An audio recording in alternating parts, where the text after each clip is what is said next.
हरिद्वार में शिव महापुराण कथा कलयुग में सभी मनोरथों को पूर्ण करती है। 19 जून 2025 कलयुग में सभी मनोरथों को पूर्ण करती है। श्री शिव महापुराण कथा श्री राधा रसिक बिहारी मंदिर रामनगर ज्वालापुर हरिद्वार में सर्वजन कल्याण के लिए श्री शिव महापुराण कथा का आयोजन भव्य कलश यात्रा के साथ किया गया, जिसमें प्रथम दिवस आचार्य आशीष शुक्ला जी महाराज ने बताया, शिव महापुराण की कथा श्रवण करने से कलयुग में धर्म अर्थ काम मोक्ष चारों पदार्थ मनुष्य प्राप्त करता है और शिव महापुराण की कथा काली काल में कल्पतरु है, जिसकी जो कामना हो वह भोले बाबा पूर्ण करते हैं। तीनों देवों में भोले बाबा जैसा दयालु कोई भी देवता नहीं है। बोले बड़े ही कृपालु है। शिव की शरण में जो भी मनुष्य पहुंच जाता है वो भाव से पार हो जाता है। देवों के देव महादेव बहुत जल्दी प्रसन्न होते हैं। भोले बाबा साक्षात भंडारी है। जिन मनुष्यों की जो कामना हो वह भोले बाबा सभी भक्तों की मनोकामना पूर्ण करते हैं। और महाराज श्री ने शिव महापुराण की महिमा का वर्णन किया। खबर हरिद्वार से सोनू।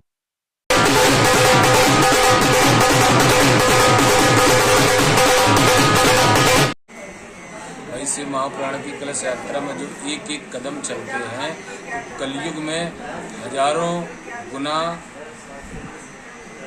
गुना अश्वमेध यज्ञ का पुण्य का फल प्राप्त होता है। और जिसकी जो कामना हो भोले बाबा उसकी मनोकामना बोले पूर्ण कर देते हैं। भोले बाबा क्या है? बोले भंडारी हैं।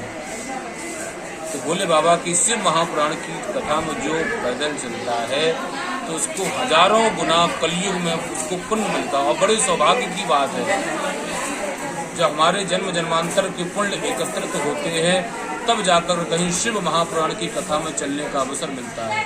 और शास्त्रों में लिखा है शिव महापुराण की कथा में कि पितामह पितामह परपितामह से बनाया हुआ एक मकान भूकंप के झटके से वो खंडर हो सकता है, ऐसे ही पितामह परपितामह पितामह से बनाया हुआ एकत्रित हुआ धन एक पुत्र के गलत निर्णय से वो धनीहीन हो सकता है। ऐसे ही पितामह परपितामह से कमाई हुई इज्जत एक पुत्र या एक कन्या उसको गलत कार्य से उससे समाज से विहीन कर सकता है। लेकिन शिव महापुराण का भोले बाबा का जो नाम ले लेता है वो व्यक्ति जीवन में अमर हो जाता है। और भोले बाबा की बड़ी असीम कृपा हो जाती है। बाबा का विवाह हुआ था यहाँ पर भाई दक्ष की कन्या थी। 27 कन्याओं में दक्ष की सबसे छोटी कन्या माता सती थी और माता सती का विवाह भोले बाबा का हुआ था। और भोले बाबा के इसलिए कि भोले बाबा के दक्ष का ये क्षेत्र है, इसलिए भोले बाबा की ससुराल मानी जाती है हरिद्वार की नगरी। और यहाँ तो हरिद्वार पूरे सप्तपुरियों में भी हरिद्वार की गिनती आती है और ये भगवान का द्वार है। यहीं से भगवान के द्वार में आपको चल के जाना पड़ता है। और हरिद्वार में जो आ गया है माँ गंगा के पावन तट पर, उसका तो बड़ा सौभाग्य है। हर किसी की बस की बात नहीं जो हरिद्वार में 7 दिन का ऐसा अवसर मिले, जो वास मिल जाए।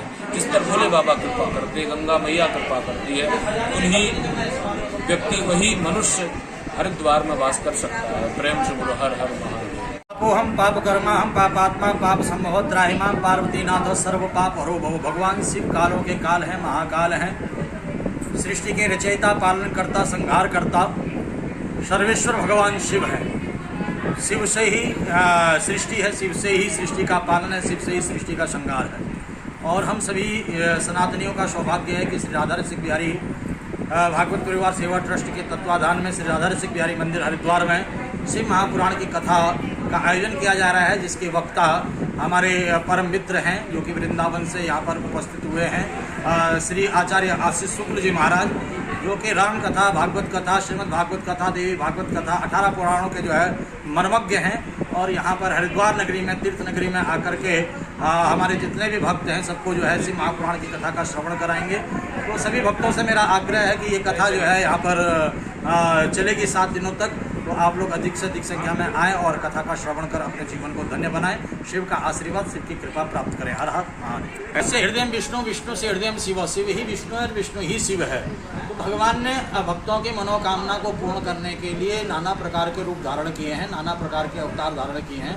और शिव तो जो है कालों के काल महाकाल है, परंतु भगवान श्री कृष्ण इस धरा पर लीला पुरुषोत्तम बनकर के आए हैं और अपनी सुंदर सुंदर लीलाओं से, माखन चोरी लीला, चीर चोरी लीलाओं से भक्तों का मन मोहते हैं और सबको जो है अपने चरणों से जोड़ने का काम करते हैं, सनातन से जोड़ने का काम करते हैं। यदा यदा धर्मस्य ग्लानिर्भवति भारत अभ्युत्थानं धर्मस्य तदात्मानं सृजाम्यहम्। भगवान श्री कृष्ण का भी अवतार धर्म की रक्षा के लिए हुआ है।